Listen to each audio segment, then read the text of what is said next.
વર્તમાન સમયમાં મોબાઈલના દુરુપયોગની અસર બાળકોના માનસ પટ પર થતી હોવાનો ચોંકાવનારો કિસ્સો કચ્છમાંથી સામે આવ્યો. ગઈકાલે મોબાઈલમાં ગેમ રમતી વખતે હાર થવાથી એક સગીરે આત્મહત્યા કરી લેતા અરેરાટી વ્યાપી.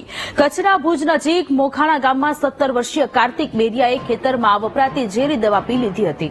ઘટના બન્યા પછી કાર્તિકને વધુ સારવાર માટે ભુજ ખસેડાયો હતો. 4 દિવસ સારવાર ચાલ્યા બાદ તેનું મોત નીપજ્યું હતું. સમગ્ર ઘટનામાં પોલીસે વધુ તપાસ હાથ ધરી.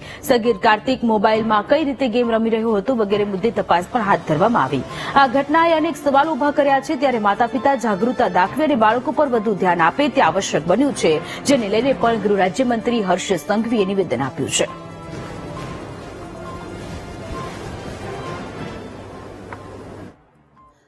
અત્યારની જે સ્થિતિ છે એની અંદર મને એવું લાગે છે કે સમાજની અંદર માતા પિતા છે અને એ પરિવાર છે એના માટે બહુ મહત્વની જવાબદારી ગણી શકાય. કારણ કે મોબાઈલ ફોનની ગેમ છે એ જિંદગી ટૂંકાવવા માટે હાવી બની જાય ત્યાં સુધી આત્મબળ ન કેળવાય તો એમાં ભૂલ મોબાઈલ ફોન બાળકના હાથમાં એ ઘરમાં હોય ત્યારે જ હોય છે.